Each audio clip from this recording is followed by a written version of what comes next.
সুযোগ্য police super জনাব Mohammad Tauhidul Arif, police super Bagerhat মহোদয়।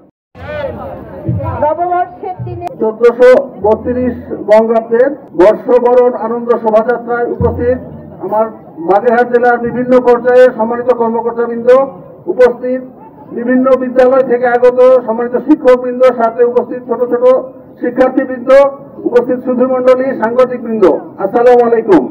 সকলকে নববর্ষের শুভেচ্ছা জানাচ্ছি। শুভ নববর্ষ। আমরা একটি নতুন বাংলাদেশে বাস করছি, যেখানে গত 54 বছর ধরে বাংলাদেশে আমরা এই অনুষ্ঠানটি আয়োজন করে যাচ্ছি, উৎসবটি আয়োজন করে যাচ্ছি।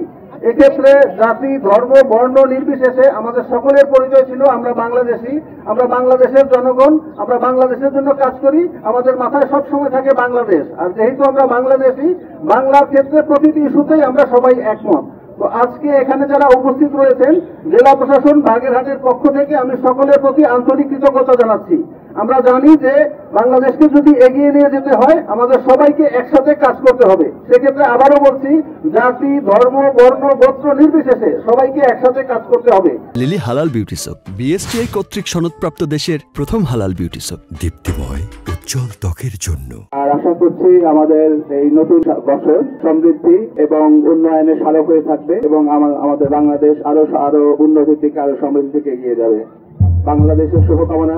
সাথে সাথে আমাদের ফিলিস্তিনবাসী যারা ইসরায়েলি নির্যাতনের শিকার হয়ে চরম দুর্যোগের মধ্যে আছে, চরম মানবিক বিপর্যয়ের মধ্যে জীবন কাটাচ্ছে, তাদের এই বিপর্যয়ের জবনিকা হবে এই নববর্ষের মধ্যে, এই আমাদের বাংলায় নতুন বছরের মধ্যেই।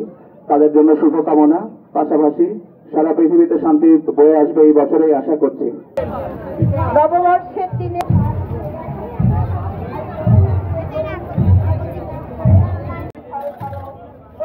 আবির্ভাবে স্পর্শ করি